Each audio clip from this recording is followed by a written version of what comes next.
Est-ce que les Africains devraient arrêter de penser au Canada?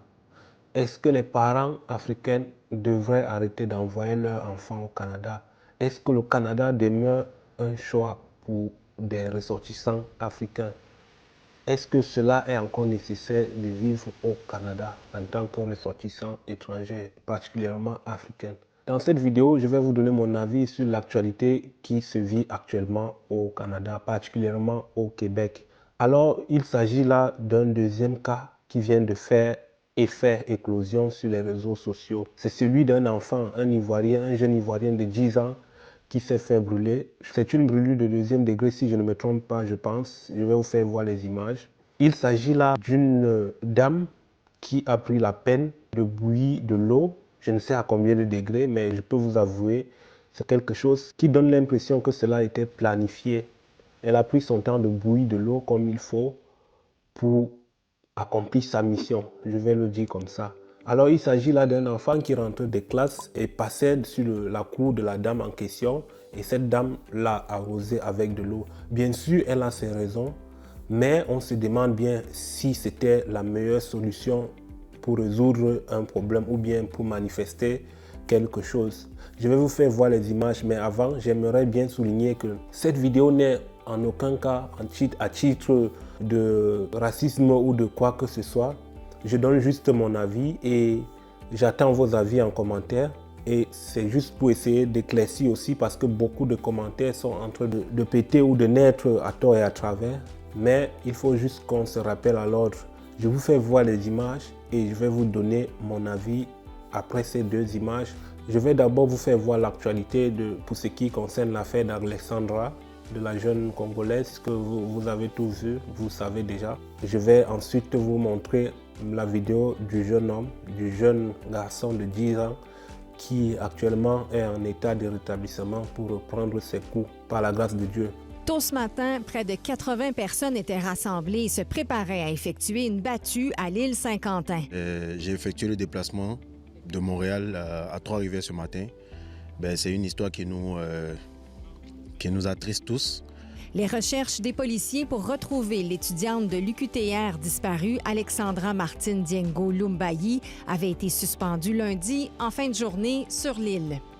Au moment où les bons samaritains partaient dans le boisé espérant trouver de nouveaux indices pour relancer les recherches officielles, des sirènes de police ont retenti.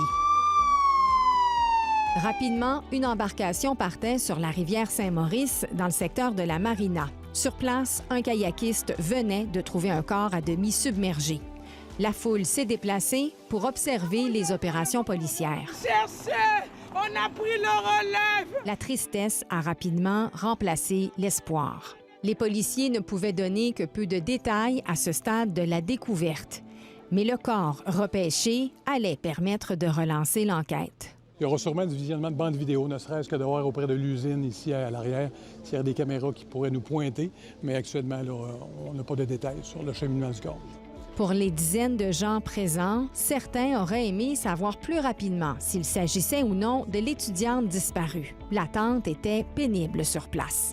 La police, comme ils ne veulent pas dire si c'est elle ou non, on va attendre peut-être la fin de journée ou quand est-ce qu'ils vont nous dire si c'est elle. Qu'on puisse avoir une lumière par rapport à cette histoire, pas seulement une lumière de tout de suite, mais une lumière aussi qui permettra à ce que dans l'avenir, on évite ces genres de situations et tout. Le corps a finalement quitté l'île en milieu d'après-midi pour l'identification formelle. Le travail des enquêteurs se poursuit pour élucider maintenant les circonstances entourant la disparition et la mort d'Alexandra Martine Diengo Lumbayi. Péniel et sa famille sont encore sous le choc, une semaine après l'agression qui lui a laissé des brûlures au 2e degré à la tête, au visage et au corps. Je marchais tranquillement avec mes amis et j'ai pris un raccourci par là et une madame est sortie, elle m'avait dit de l'eau dessus. Un raccourci sur ce terrain situé juste à côté de l'école que plusieurs semblent emprunter. Elle a attendu à ce que la cloche sonne pour qu'elle puisse verser de l'eau sur l'enfant. C'est vraiment cruel. C'était terrible parce que moi j'étais dans la chambre que j'ai entendu le cri. Les parents de l'élève de 10 ans, arrivé de la Côte d'Ivoire il y a 2 ans, se sont installés dans le quartier à Longueuil il y a seulement quelques mois. Leur fils fréquente l'école Carillon depuis la rentrée. Je demande à la dame, mais madame, qu'est-ce qui se passe? Pourquoi est-ce que vous jetez l'eau sur l'enfant? Et donc que l'enfant a l'habitude de taper à sa porte depuis 3 ans. Le jour même, on a procédé à l'arrestation d'une dame âgée dans la quarantaine. Elle a été libérée le journée même avec une promesse de comparaître ainsi que des conditions à respecter. Des parents d'élèves, comme cette femme rencontrée à la sortie des classes, n'ont pas caché leur consternation. C'est inadmissible. Le service de police de la ville de Longueuil tente de se faire rassurant. Il s'agit d'un cas isolé, puis on demande aux gens qui auraient des conflits avec des voisins ou des citoyens de composer le 911 immédiatement. Hospitalisé, Péniel a quant à lui pu rentrer à la maison dans les derniers jours, mais il ne pourra pas réintégrer sa classe pour un certain temps. Ses blessures le font trop souffrir. Pour moi, mon enfant à l'école pour aller apprendre comme les autres et il revient avec des cicatrices, avec des blessures. Moi, je ne peux pas l'accepter. Et je crains pour les autres enfants aussi. La femme dans la quarantaine est libre en attendant sa comparution prévue à la fin janvier. Elle devrait être accusée de voies de fait causant des lésions et d'agression armée.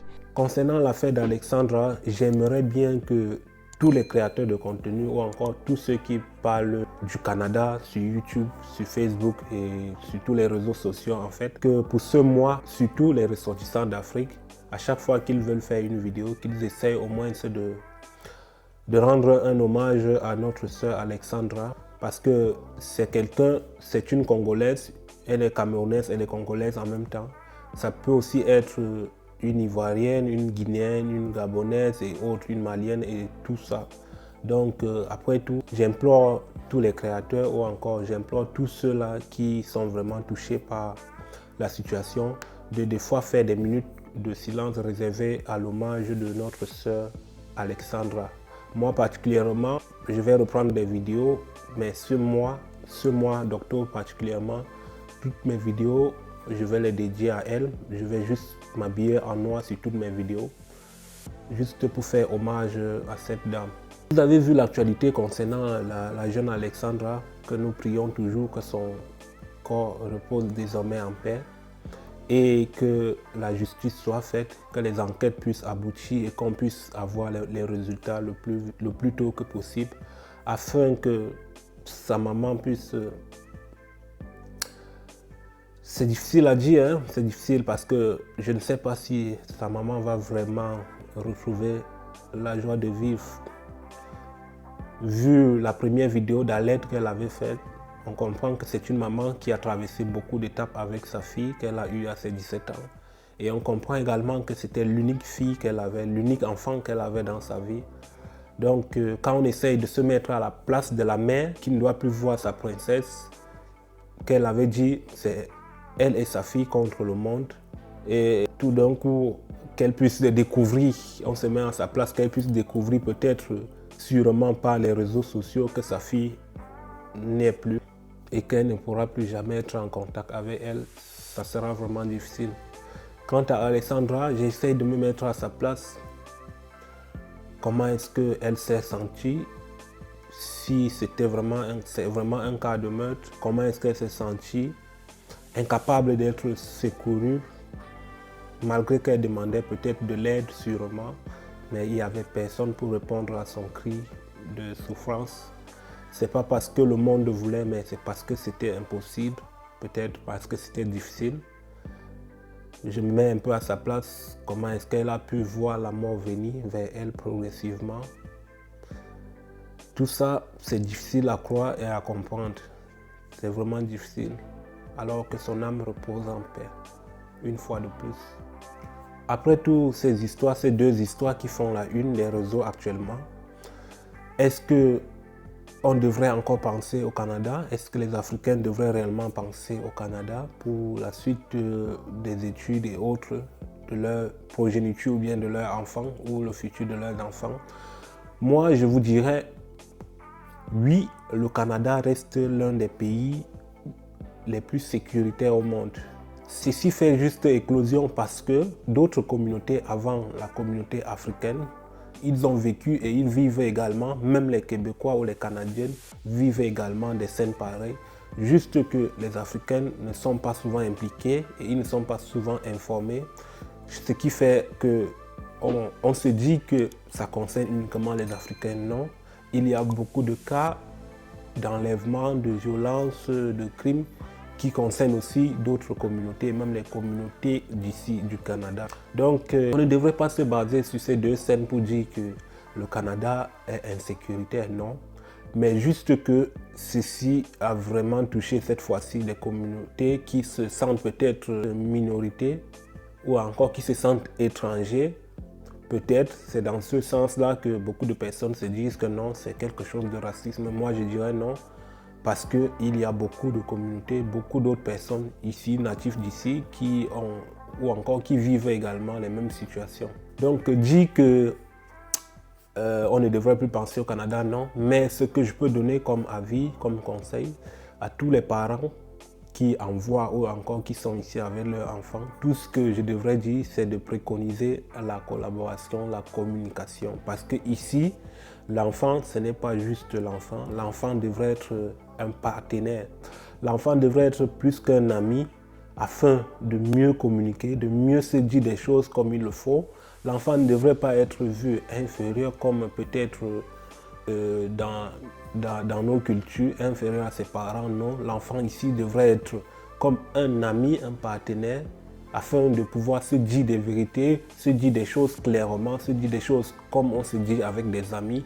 Et ceci pourra éviter beaucoup de surprises ou beaucoup d'inconvénients. Ça pourra permettre à ce qu'on puisse anticiper sur certaines choses.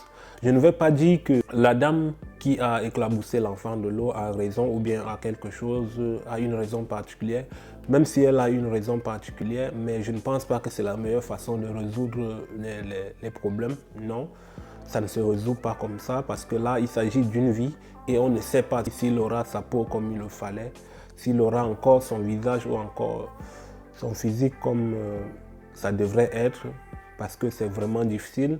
Vous avez vu dans les vidéos comme moi comment est-ce que l'ampleur des blessures a été. Soyons juste des bons collaborateurs avec nos entourages. Prenons des nouvelles de nos enfants, de nos amis, de nos frères et sœurs à chaque fois qu'il le faut. Renseignons-nous. Priorisons la collaboration et la communication. Pour ceux qui sont ici au Canada, pour des jeunes étudiants, pour des travailleurs, pour des résidents permanents, pour des jeunes et ceux qui vivent seuls ou ceux qui vivent en union ou en couple ou en famille, c'est très important de se partager des contacts aussi avec des amis et de se dire des choses, des secrets, parce qu'on ne sait jamais. Le cas d'Alexandra devrait aussi nous donner une bonne leçon ou encore devrait nous rappeler à l'ordre. Parce que je me dis que si Alexandra, bon, jusqu'ici, on ne sait pas encore, peut-être les enquêtes vont nous permettre d'en savoir plus. Je me dis qu'ici, si elle avait une amie, une copine, avec qui elle se disait des choses particulières, sûrement on pouvait avoir facilement des informations. On devrait être le plus vite possible informé et alerté de son absence à la première journée ou encore à la deuxième journée de sa perte.